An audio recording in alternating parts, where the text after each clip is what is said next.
Welcome to the online class of Professor S.K. Paul, Head of the Department of English, University Department, Bihar University, Muzaffarpur.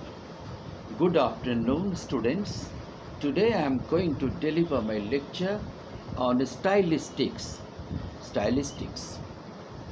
Stylistics is a branch of applied linguistics concerned with the study of style in texts, especially but not exclusively in literary works, also called literary linguistics. Stylistics focuses on the figures, tropes, and other rhetorical devices used to provide variety and distinctness to someone's writing. It is a linguistic analysis plus literary criticism. So, what is stylistics in a word? It is linguistic analysis plus literary criticism. According to K.T. Wells, in a dictionary of stylistics, the goal of most stylistics. According to K.T. Wells, in a dictionary of stylistics, the goal of most stylistics is not simply to describe the formal features of texts for their own sake, but in order to show their functional significance for the interpretation of the text, or in order to relate literary effects to linguistic causes where these are felt to be relevant. Studying a text closely helps to unearth layers of meaning and that run deeper than just the basic plot which happens on the surface level. Literary stylistics is a practice of analyzing the language of literature using linguistic concepts and categories with the goal of explaining how literary meanings are created by specific language choices and patterning, the linguistic foregrounding in the text. While stylistics has periodically claimed to be objective, replicable, inspectable, falsifiable, and rigorous, and thus quasi-scientific. Subjective interpretation is an ineradicable element of such textual analysis. Nevertheless, the best stylistic analysis which productively demonstrate direct relations between prominent linguistic forms and patterns in a text and meanings or effects readers experience are explicit in their procedures and argumentation, systematic and testable by independent researchers. Stylistics is an interdisciplinary situated between literary studies and linguistics, and from time to time has been shunned by both, who for decades predicted its decline if not disappearance. The opposite has happened.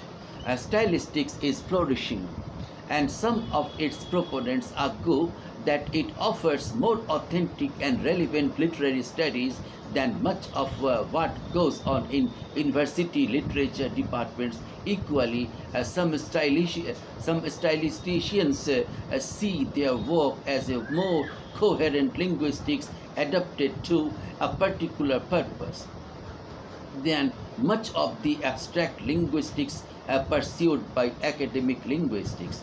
In recent years, stylistics has been reanimated by adoption and adaptation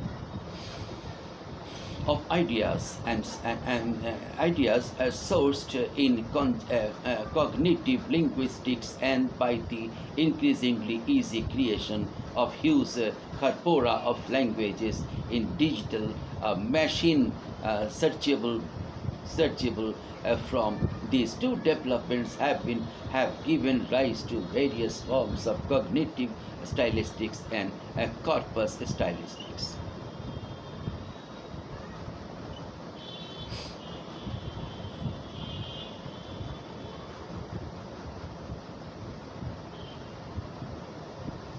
the good. In the early decades of the 21st century, one of the most exciting strands of work in stylistics is exploring kinds of iconicity in literary texts, passages of language that can be seen to enact or perform the effects or meanings that text is intent on conveying. Elements of style in literature.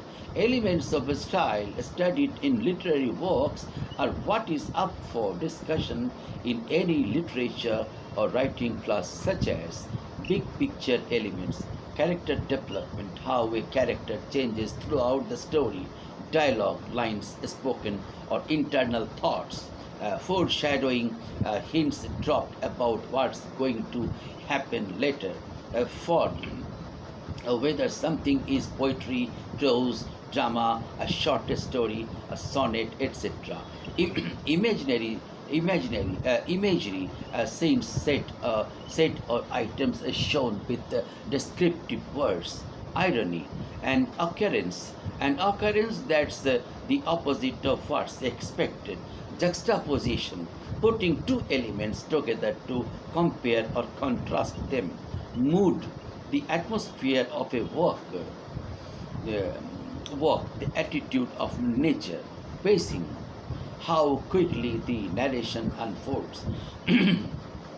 Point of view, the narrator's perspective, first person or third person, he or she, first person I or third person, he or she. A structure, how a story is told, a beginning, action, climax, denouement, or how a piece is organized. Introduction, main body, a conclusion versus a reverse pyramid journalistic style.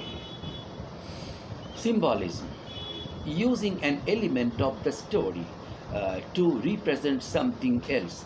Theme, a message delivered by or shown in a work, its central topic or big idea. Tone, the writer's attitude toward the subject or manner with choosing vocabulary and presenting information such as informal or formal.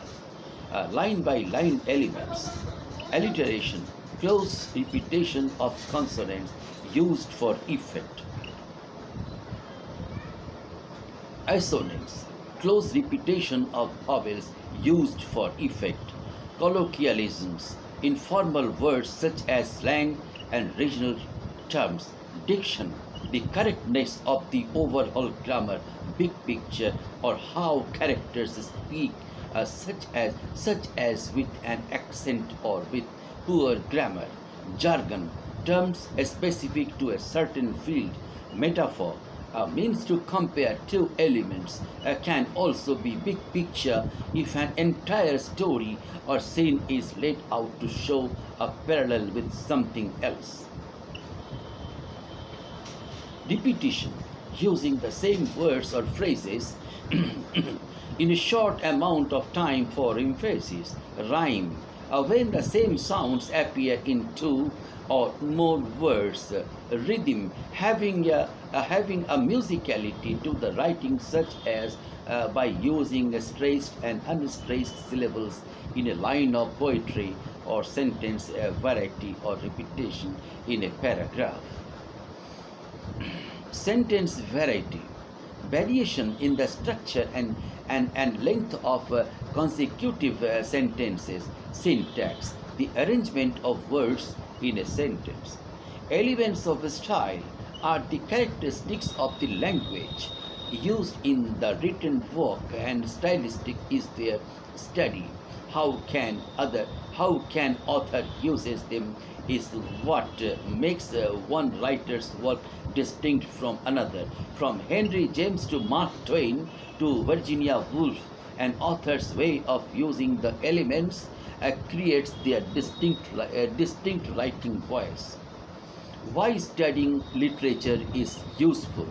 Just as a baseball pitcher studies how to properly grip and throw a type of a pitch a certain way to make the ball go in a certain location, and to create a game plan based on a lineup of specific hitters. Studying writing and literature helps people to learn how to improve their writing and this communication skills, as well as to learn empathy and the human condition.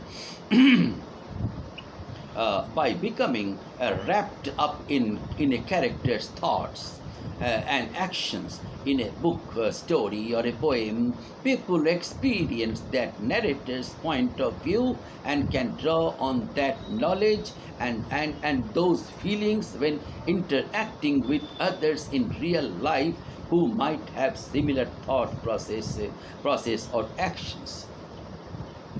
Stylisticians.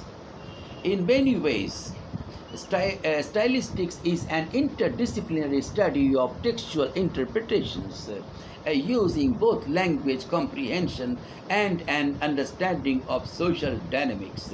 A stylistician stylistician's textual analysis is influenced by rhetoric, reasoning, and history. Michael Burke described the field in the Routledge Handbook of Stylistics as an empirical or forensic discourse critic, wherein the stylistician is a person who, with his or her detailed knowledge of the workings of morphology, phonology, lexis, syntax, semantics, and various discourse and pragmatic models, goes in search of language-based evidence in order to support or indeed challenge the subjective interpretations and evaluations of various critics and cultural commentators. Buck paints the stylisticians then as a kind of Sherlock Holmes character who has expertise in grammar and rhetoric and a love of literature and other creative texts, picking apart the details on how they operate piece by piece, observing a style as it informs meaning, as it informs comprehension. There are various overlapping subdisciplines of stylistics, and a person who studies any of these is known as a stylistician. Literary stylistics, studying forms and such poetry, drama, and prose. Interpretive stylistics, how the linguistic elements work to create meaningful art. Evaluative stylistics, how an author's style works or does not in the work. Corpus stylistics, studying the frequency of various elements in a text, such as to determine the authenticity of a manuscript. Discourse stylistics, how language in use creates meaning, such as studying parallelism, assonance, alliteration, and rhyme. Feminist stylistics, commonalities among women's writing, how writing is engendered, and how women's writing is read differently than men's. Computational stylistics, using computers to analyze a text and determine a writer's style. Cognitive stylistics, the study of what happens in the mind when it encounters language. Modern understanding of rhetoric. As far back as ancient Greece and philosophers like Aristotle, the study of rhetoric has been an important part of human communication and evolution as a result.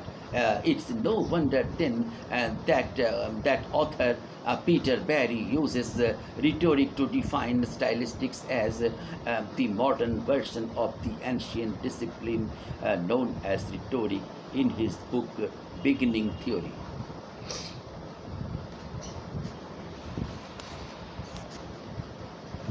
Barry goes on to say that rhetoric teaches its students how to structure an argument, how to make effective use of figures of speech, and generally how to pattern and vary a speech or a piece of writing so as to produce maximum impact. He says that stylistics analysis of these similar qualities, or rather how they are utilized, would therefore entail that stylistics is a modern interpretation of the ancient study. However, he also notes that the stylistics differs from a simple close reading in the following ways. First, close reading emphasizes differences between literary language and that of the general speech community. Stylistics, by contrast, emphasizes connections between literary language and everyday language.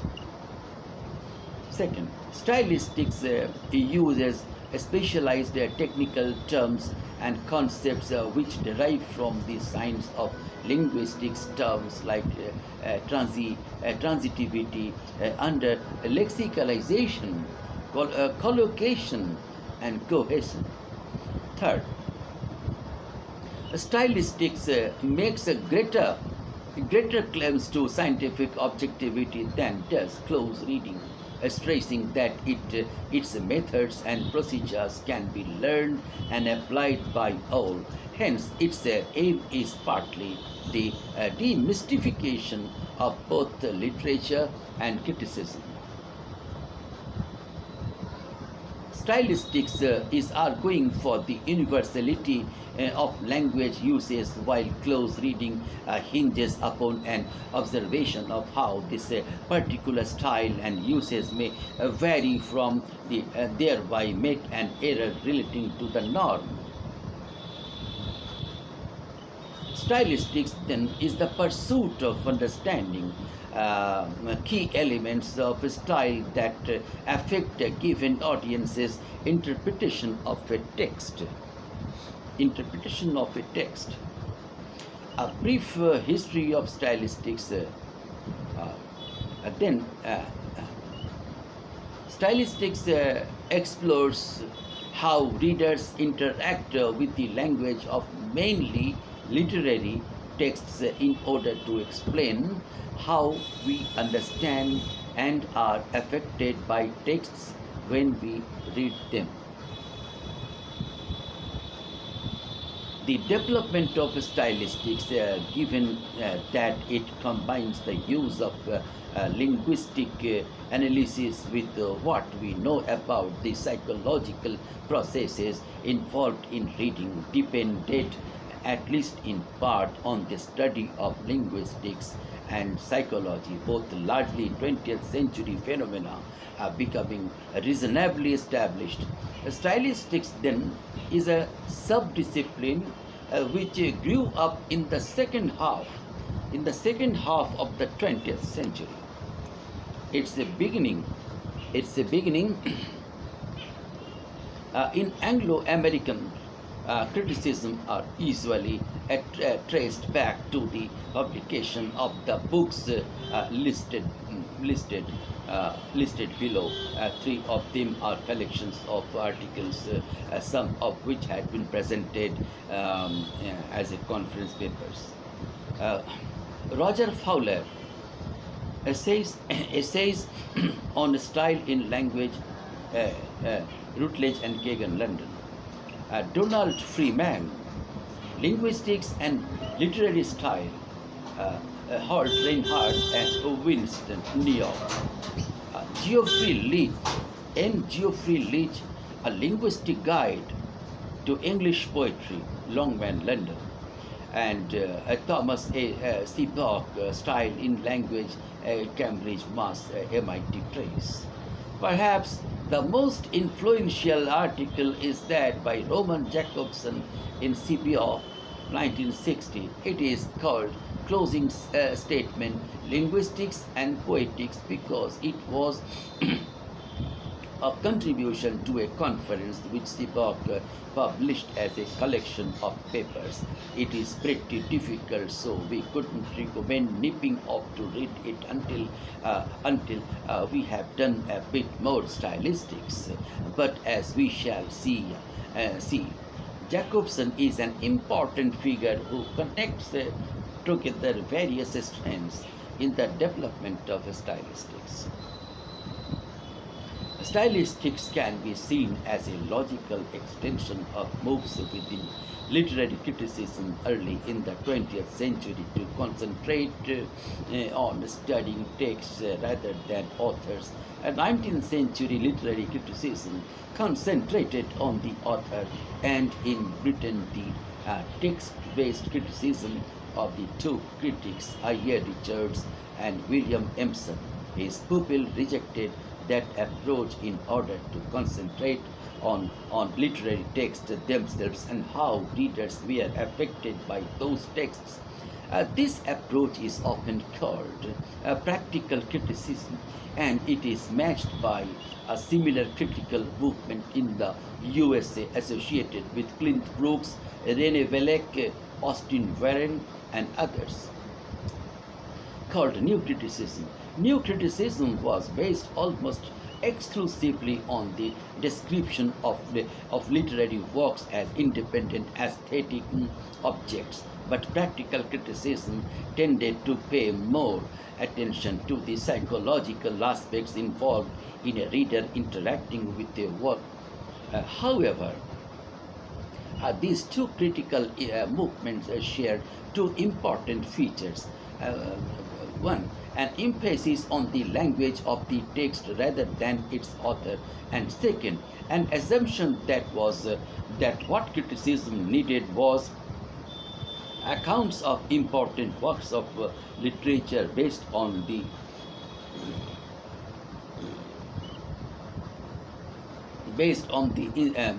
intuitional reading outcomes of trained and aesthetically sensitive critics.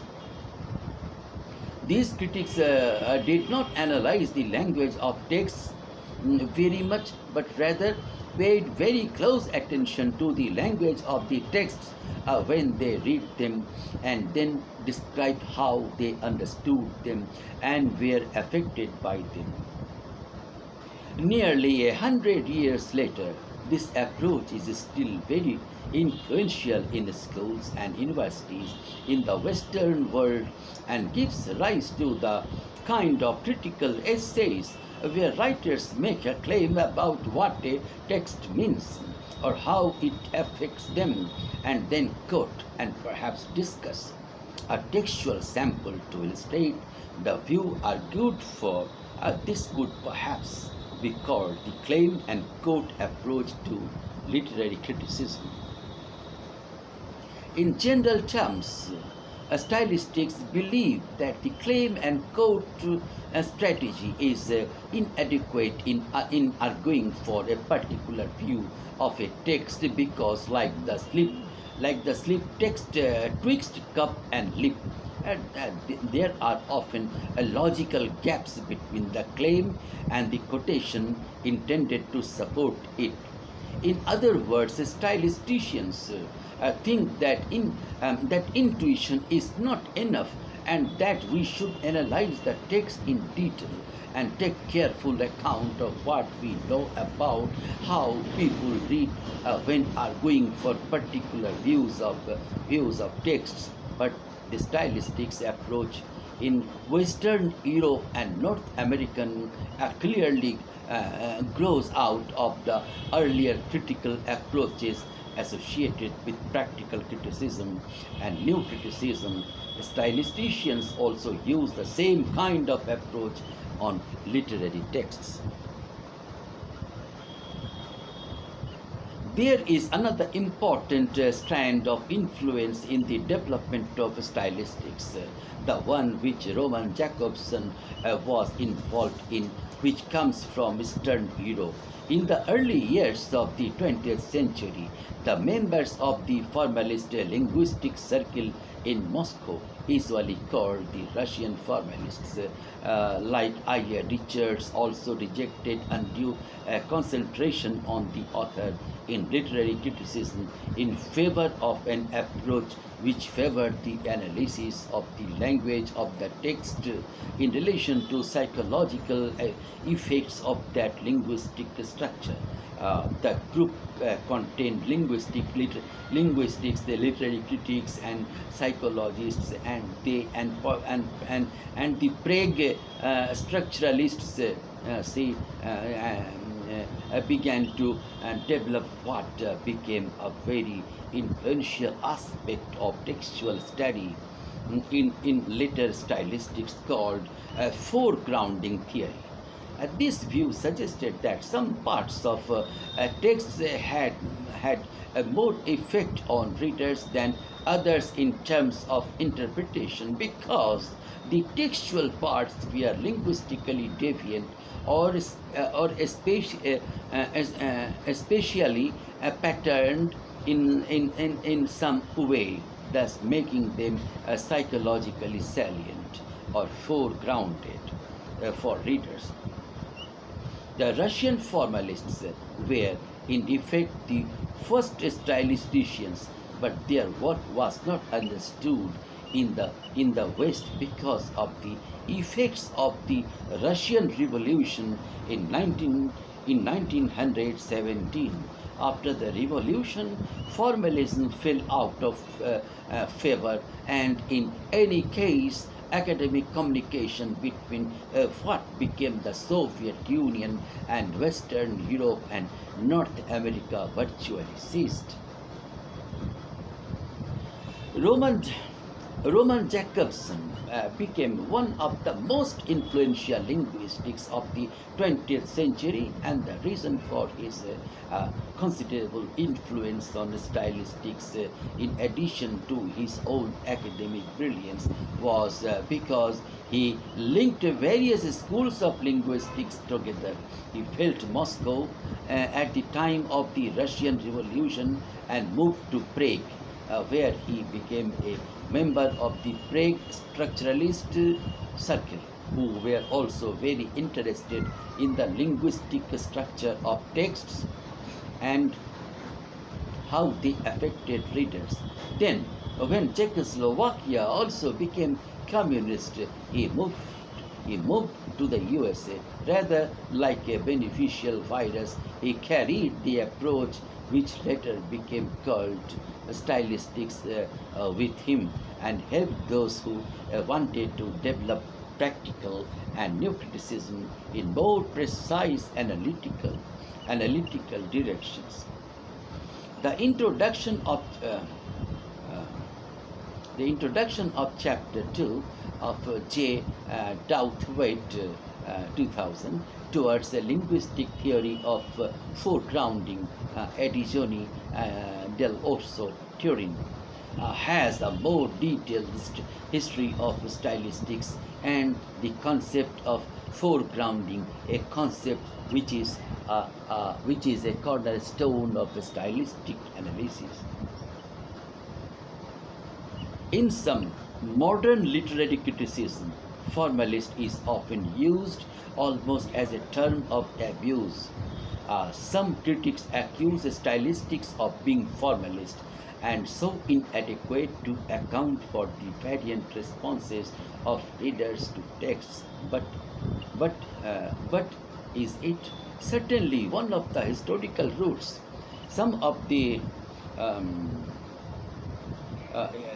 is in the group called the Russian formalists, and one of its founding fathers, Roman Jacobson, tended to assume that all you had to do to account for a text was to analyze as completely as possible the details of its linguistic structure. But although like the Russian formalists, Stylisticians are concerned to describe the linguistic structure of literary texts precisely and in detail. They are also very interested in trying to understand how readers respond to that detail, as foregrounded theory, amongst others, shows. As you take part in the various sessions of the course, you might like to consider how formalist stylistics is and whether this is a good or a bad thing. Style has been an object of study from ancient times. Aristotle, Cicero, Demetrius, and Quintilian treated style as the proper adornment of thought. In this view, which prevailed throughout the Renaissance period, devices of style can be catalogued. The essayist or orator is expected to frame his ideas with the help of model sentences and prescribed kinds of figures suitable to his mode of discourse. Modern stylistics uses the tools of formal linguistic analysis coupled with the methods of literary criticism. Its goal is to try to isolate characteristic uses and functions of language and rhetoric rather than advance normative or perspective rules and patterns. The traditional idea of a style as something properly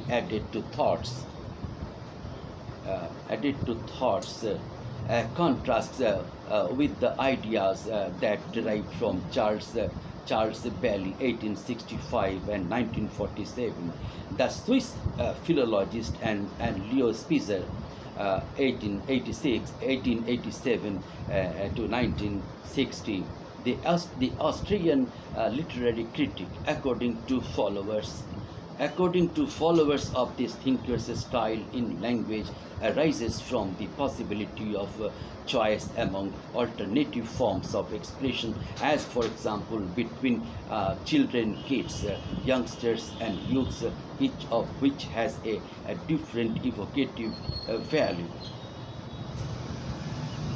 This theory emphasizes the relation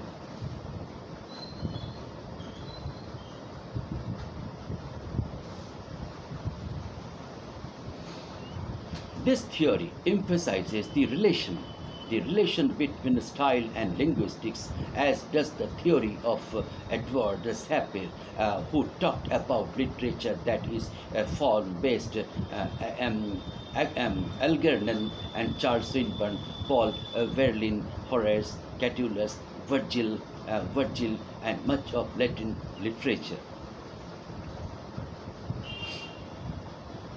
And literature that is content based, Homer, Plato, William Shakespeare, and the near untranslatability of the former. A linguist, for example, less bogged down in imagery and meaning, might note the effective placing of dental and palatal experience in Verlaine's famous. The impressionistic, slow, dragging effect of Edgar Allan Poe's on desperate seas long want to roam can be made more objective by the linguist's knowledge of the stress contour or intonation. Here, the predominance of the stronger primary and secondary stresses creates the turn out interminable effect. The style is also seen as a mark of character.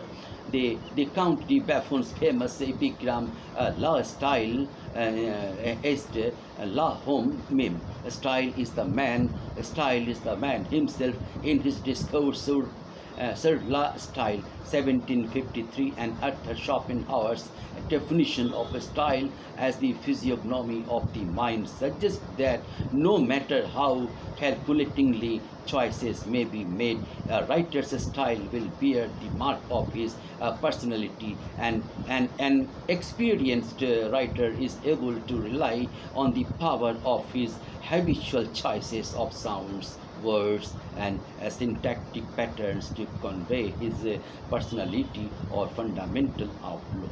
20th century work on stylistics, particularly in Britain, by such scholars as Roger Fowler and M.A.K. Halliday, looked at relationships between social, contextual, and formal linguistic analysis. There were also attempts, as in the work of Stanley Fish and Barbara Herrnstein Smith from 1970s and 1980s, to interrogate the logical assumptions underlying stylistics. Edward Sapir, born January 26, 1884, Luxembourg, American linguists and anthropologists of his time, most widely known for his contributions to the study of relationship of culture to language. He has also a principal developer of the American descriptive school of structural linguistics. Sapir, the son of an Orthodox Jewish rabbi, was taken to the United States at age 5 as a graduate student at Columbia University. He came under the influence of the noted anthropologist Franz Boas, who directed his attention to the rich possibilities of linguistic anthropology. For about 6 years, he studied the language of the Yana, Coiti, and others in the western United States. From 1910 to 1925, Sapir served as a chief of anthropology for the Canadian National Museum, Ottawa, where he made a steady contribution to the ethnology. One of his more important monographs concerned cultural change among American Indians. He also devoted attention to Indian languages west of the Continental Divide. He joined the faculty of the University of Chicago in 1925 and in 1929 suggested that the vast number of Indian languages of the United States and Canada and certain of those Mexico and Central America could be classified in 6 major divisions. In 1931, he accepted the professorship at Yale University, where he established the Department of Anthropology and remained active until 2 years before his death. Psycholinguistics, the study of psychological aspects of language, experiments investigating such topics as a short-term and long-term memory,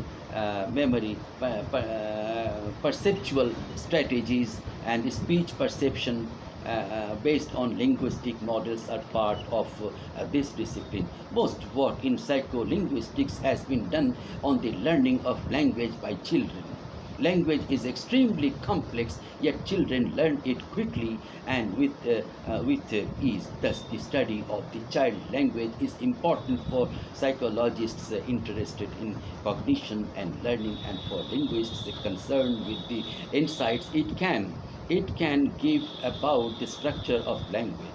In the 1960s and the early 1970s, much research in child language used the transformational generative model proposed by the American linguist Noam Chomsky. The goal of the research has been to discover how children come to know the grammatical processes that underlie the speech they hear. The transformational model has also been adapted for another field of psycholinguistics, the processing and comprehension of speech. Early experiments in this area suggested, for example, that passive sentences took longer to process than their active counterparts. So this way, the students of PG semester 3, I have completed my lecture, and my lecture is over. It is finished. Thank you. Thank you for your patient. Thank you for your patient hearing, and for this. Thank you. Thank you.